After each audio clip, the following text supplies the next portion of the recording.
समर्थ रामदास यांनी छत्रपती शिवाजी महाराजांना एक अत्यंत भावपूर्ण पत्र पाठवले, ज्यात त्यांनी महाराजांचे वर्णन धर्मरक्षक म्हणून केले. निश्चयाचा महामेरू, बहुजनासी आधारू, अखंड स्थितीचा निर्धारू, श्रीमंत योगी, यशवंत, कीर्तिवंत, सामर्थ्यवंत, वरदवंत, पुण्यवंत, नीतिवंत, जाणता राजा, आचारशील, विचारशील, दानशील, धर्मशील, सर्वज्ञपणे सुशील, सकलांठाई, नरपती, हयपती, गजपती, गडपती, भूपती, जळपती, पुरंदर आणि आदिशक्ती, पुष्टिभागी, धीर, उदार, सुंदर, शूर, क्रियेसी तत्पर, सावधपणे नृपवर तुच्छ केले. या भूमंडळाचे थाई धर्मरक्षी ऐसा नाही. महाराष्ट्र धर्म राहिला काही तुम्हा कारणे.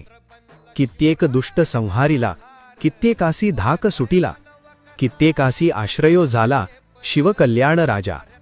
त्यांच्या मते शिवाजी महाराज हे आचारशील, धर्मशील, न्यायप्रिय आणि प्रजेचे खरे आधार होते. त्यांनी अनेक दुष्टांचा नाश केला, अनेकांना आश्रय दिला आणि महाराष्ट्र धर्म टिकवून ठेवला, असे गौरवपूर्ण शब्द त्या पत्रात आढळतात.